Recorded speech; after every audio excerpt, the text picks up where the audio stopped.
A text says, "You're on my mind." A bouquet from 1-800-Flowers says, "You're my everything."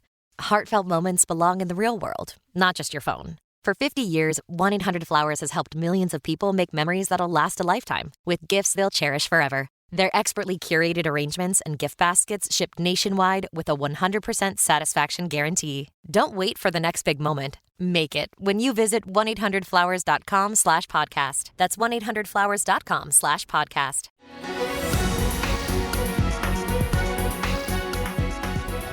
Hello and welcome to the Washington Times Politically Unstable. I'm Kelly Sadler, the commentary editor here. And today I am joined by Tim Murtaugh.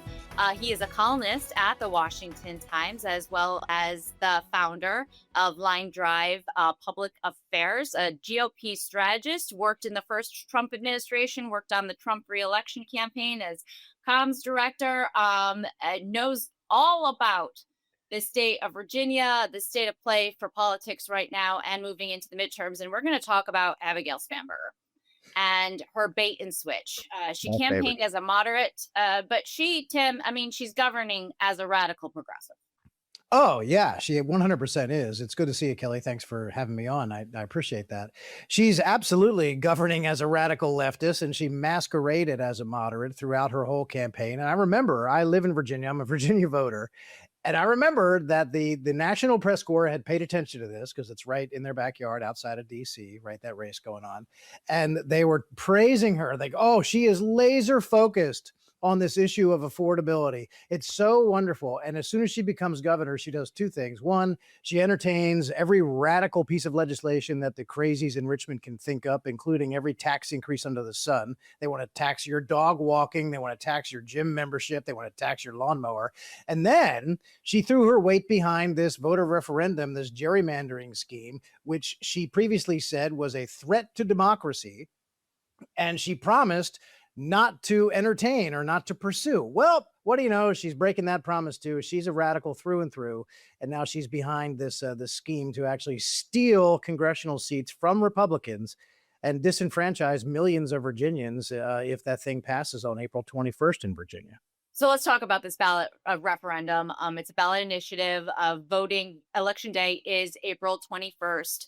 The language on the ballot, if you weren't following this story very closely, seems like it's to promote free and fair elections. Talk to me about the redistricting scheme that the Democrats pushing through and kind of the fraudulent and deceiving way they're selling it to Virginian voters. Yeah, well, it's 100% fraudulent from beginning to end. First of all, it's illegal. Six years ago, Virginia voters approved a referendum by a 2/3 majority at the ballot box. So, like, that never happened. 66% of voters approved a bipartisan commission that every 10 years after the census would do the redistricting to take it out of partisan hands. Well, Democrats in Virginia got it into their minds that they don't like the way the map is right now because we have 11 congressional seats. There are currently 6 Democrats and 5 Republicans, and they've got this gerrymandered map that takes that 6-5 map and turns it into a 10-1 map. So it violates what voters already did. They missed all sorts of deadlines. There had to be an intervening election before this referendum even got on the ballot. There was not, because this election had already started because of early voting and all that stuff. So it's illegal in the first place. And it's deceitful because it says in the ballot question and in their advertising, they talk about wanting to, quote, restore fairness to elections. That gives no context at all. It also implies that elections in Virginia are currently unfair somehow, which they are not. They further claim that if they do make this change, that trust us, we really mean it. In a couple of elections time, we're going to go back to the old way. Give me a break. That's not temporary. They're going to install 4 brand new Democrat members of Congress. And what, after 1 or 2 terms, those brand new members of Congress are going to say, you know what, I've had enough of this. Let's go back to the old map. Give me a break. So they lie about it from beginning to end. And on top of it, this isn't for Old Dominion voters, right? This change, this switch up, because as you said, Virginian voters voted on this bipartisan commission to take out gerrymandering, basically, from the hands of politicians that would, use it to punish their political opponents, just like Democrats are doing. And And honestly, like, they could be getting away with it or not, because the polling right now looks like there was favorable GOP turnout. It totally disenfranchises rural voters the way that they cut the map. Every map goes into Fairfax County, which is a Democratic stronghold. It's an urban city on the outskirts of DC.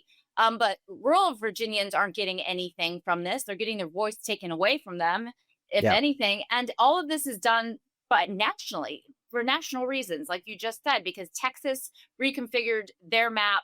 So nationally speaking, Democrats want more seats in the U.S. House of Representatives.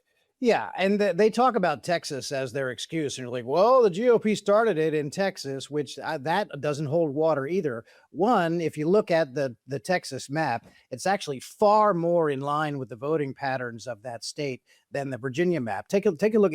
Every outside expert agrees that the Virginia map is the most egregious example of gerrymandering of any state in the country. They're taking a state where Donald Trump got 47% of the vote, Kamala Harris got around 52% of the vote in the last election, and they're going to give Kamala Harris's party 91% of the congressional representation. That is way out of line, not even close to what they're doing in Texas. Additionally, you mentioned Fairfax.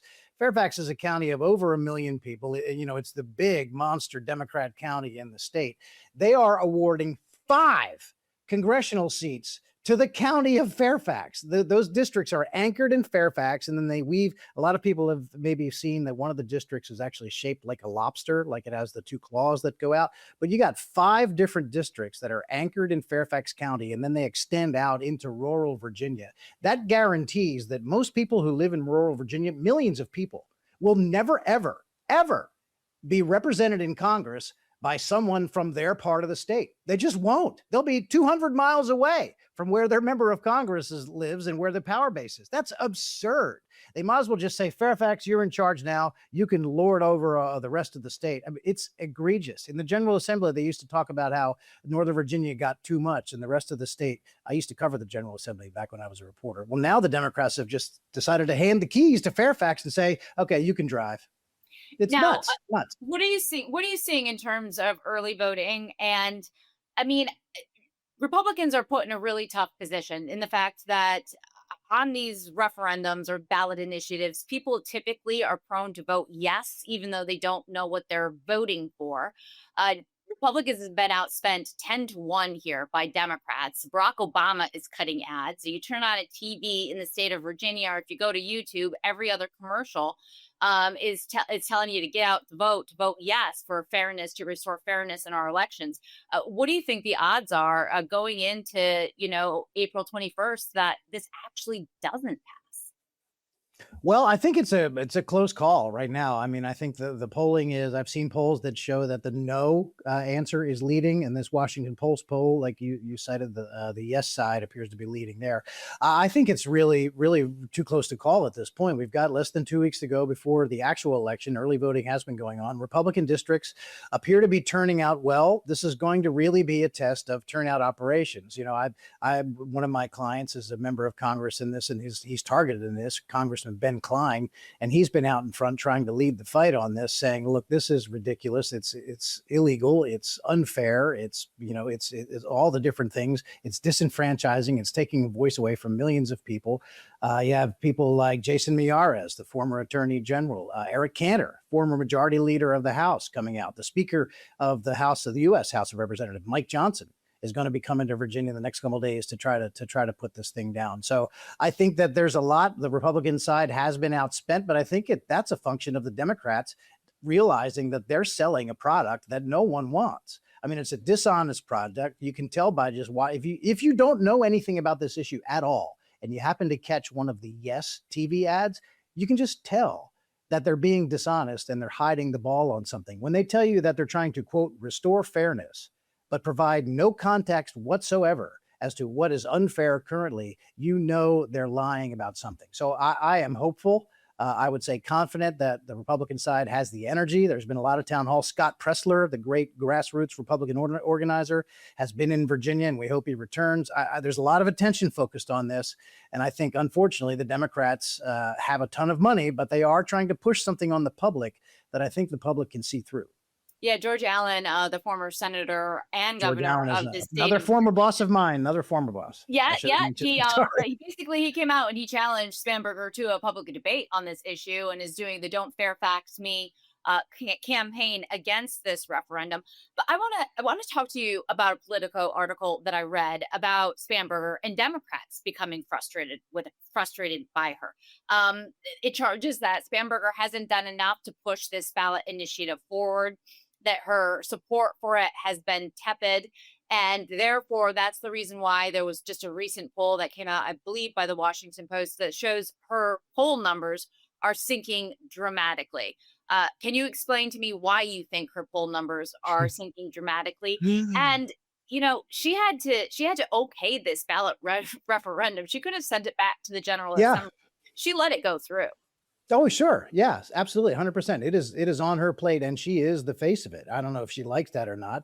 And I'll tell you what, her polling is dropping, and it's not because she hasn't been forcefully supporting this referendum. It's because she has now become the face of it and associated with it. She ran as this person who was going to be laser focused on affordability. She was going to unite Virginians and she was going to move everybody forward. And she won by 15 points, right? That is a sizable victory in Virginia, where we're not used to blowout elections like that in a governor's race typically. And so she won, and she had this mandate to go in and be the uniter and reduce the cost of living and attack affordability and all that stuff.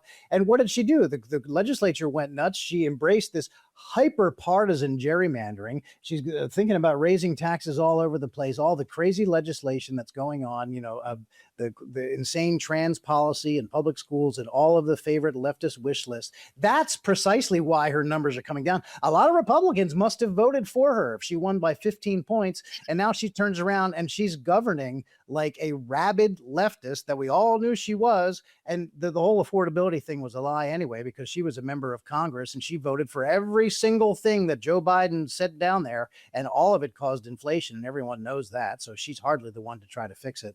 The whole thing is a mess. It's no wonder. I'm surprised she's still above water. And the post poll, I bet, is probably favorable to her. They show her 47-46 favorable. So +1. Yeah. I'm not sure it's as good as that. Yeah, no, and it's also the lowest any newly appointed governor of the state of Virginia has ever had, Republican or Democrat. In terms of favorability numbers, they're below everyone else, her predecessors.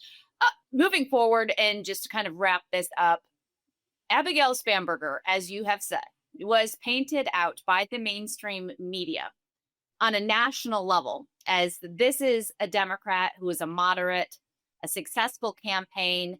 This is how you win elections. So going into the midterms, what should the lesson be? Because we know the Democrats' playbook. It's a bait and switch playbook, it seems to be anyway, where they campaign, they get the sympathy of the national media, they get independent voters behind them. They say they're going to focus on affordability. Everyone likes, pocketbook issues. It affects us all in our daily lives. But I mean, are Democrats going to run this playbook nationwide going into the midterms and then in the 2028 presidential election? Well, yeah, because I mean, first thing, let's just get out of the way one actual fact. There is no such thing today as a moderate Democrat, because every single Democrat who runs for office is beholden to the radical, crazy left. And so when Spanberger was running, and immediately upon her election, when she won, all of the Democrats and the media publicly talked about how she is the model. Run as a moderate, run to the center, focus on economic issues, get rid of all that hyper partisan stuff. Don't entertain the insane ideas from the left. Now, she's in office. She's doing all the things that she, as a candidate, said she was never going to do. She's revealed herself to be, at the very least, the most generous thing you could say to her is that she is a tool of the radical left. She might be part of the radical left, or she's a tool of the radical left. The end result is the same. She advances the policies of the radical left. So she's been exposed. The funny thing is, Democrats and the media are still out there saying that she's the model. So that's an admission that they're all lying. There's no such thing as a moderate Democrat. They just have to pretend to be one to get elected. We all sort of know that. You just don't hear people admitting it all the time, but that's what the Democrats are doing now. They're saying run like Spanberger, when we can all see what the results are. How she actually governs. And this is my last question. There was an Axios report out this week saying Democrats' playbook going into the midterm elections is they're backing away from some of their more radical stances when it comes to DEI, when it comes to border security, when it comes to transgender, these 80-20 issues President Trump has tackled so thoroughly and kind of put them in a progressive box. Do you think the Democratic Party can go back to the center, given that they've actually voted on all of these policies and just want to oppose President Trump at any given point, no matter how 80-20 an issue it is? Now, if you ever see any of these presidential polls on the Democrat side and who their leading candidates are, the contenders for 2028, when AOC tops that list or is near the top of the list every single time, there is no chance that the Democrats have abandoned any of these views. The thing is, they just don't talk about him anymore, or at least they're going to try not to talk about him anymore. That's the difference. And they're going to go into these midterm elections. They're going to try the same nonsense talking about affordability. And not one of them, not any Democrat who supported Joe Biden, and of course they all did, or was a member of Congress like Spanberger or anybody who's running for re-election in the midterms, all of them supported, championed, voted for all of the Biden policies that caused inflation. And now they're going to run around and try to tell voters, oh, we're the party that's going to attack this affordability problem. No, you caused it. And I'll tell you what a big issue is going to be in these midterms as far as affordability goes. Watch out for the issue of health insurance. The fact that high premiums keep going higher and the coverage keeps getting worse. And why is that? It's because the Democrats and these health insurance executives are joined at the hip.